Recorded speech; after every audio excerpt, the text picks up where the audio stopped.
जिंदाबाद जिंदाबाद जिंदाबाद जिंदाबाद जिंदाबाद जिंदाबाद।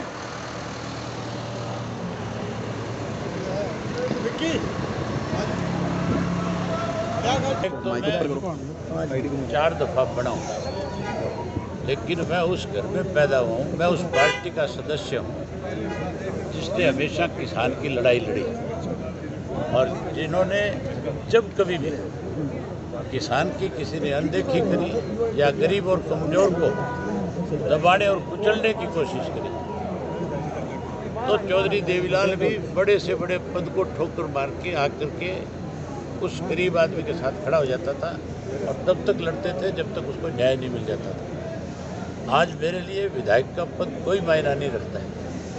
विधायक का पद उन लोगों के लिए तो मायना रखता होगा जिनका विचारों का कभी दाव लगता है।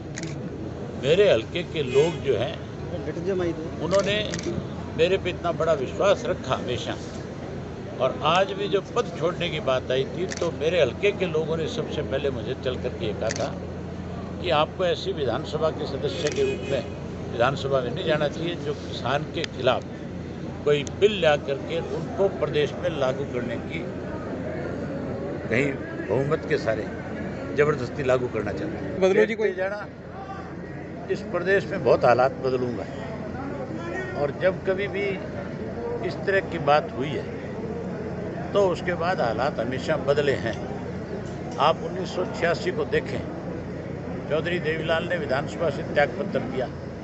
84 में कांग्रेस बहुत बड़े बहुमत के साथ आई थी। ऐसे हालात थे कि 450 मेंबर पार्लियामेंट जीते हुए थे। लोग कहते थे बोला कांग्रेस कभी ख़त्म नहीं होगी। चौधरी देवीलाल ने सन 1987 में कांग्रेस को प्रदेश से नहीं देश से ख़त्म कर दिया था। इस मेरे इस्तीफे के बाद लोग उन लोगों को मजबूर कर देंगे जो उनके वोट से विधानसभा के सदस्य बने या लोकसभा के सदस्य बने। वो उनसे इस बात के लिए जब कभी भी उनका आमना सामना होगा उनके सामने सवाल खड़ा करेंगे, कहेंगे कि आप हमारी वोट की वजह से गए हो, आपको इस्तीफा देना चाहिए। लोग इस्तीफा नहीं देंगे तो उनकी तो 3-3 पीढ़ियों में कोई पंच भी नहीं बन सकेगा। अबे जी कल की सारी साजिश सरकार की थी। आप ये देखो, गाजीपुर का बॉर्डर जो है उत्तर प्रदेश का बॉर्डर माना जाता है, और उत्तर प्रदेश में बीजेपी की सरकार थी।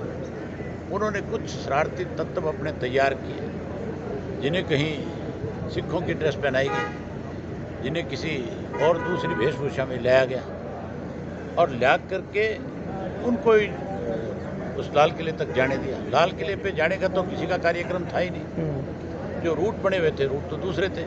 पुलिस ने उन रूट्स के ऊपर सबको क्यों नहीं लेकर के गए? पुलिस ने, क्योंकि पुलिस के अंदर सरकार की थी और वहाँ से उन्होंने पहले से फैसला कर रखा होगा कि इसको माहौल को ख़राब करना है, किसान के जुम्मे लगानी ये बात। जो एक्चुअल किसान था वो तो अपना शांत प्रिय ढंग से मार्च करके और अपने ठिकाने पे वापस चला गया था।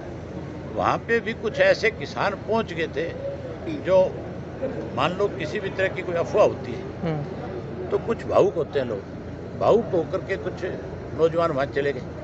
लेकिन जो गए वो तो आखिर में वहाँ पे वंदे मातरम गा करके, जनगण मन करके और उस झंडे को सलाम करके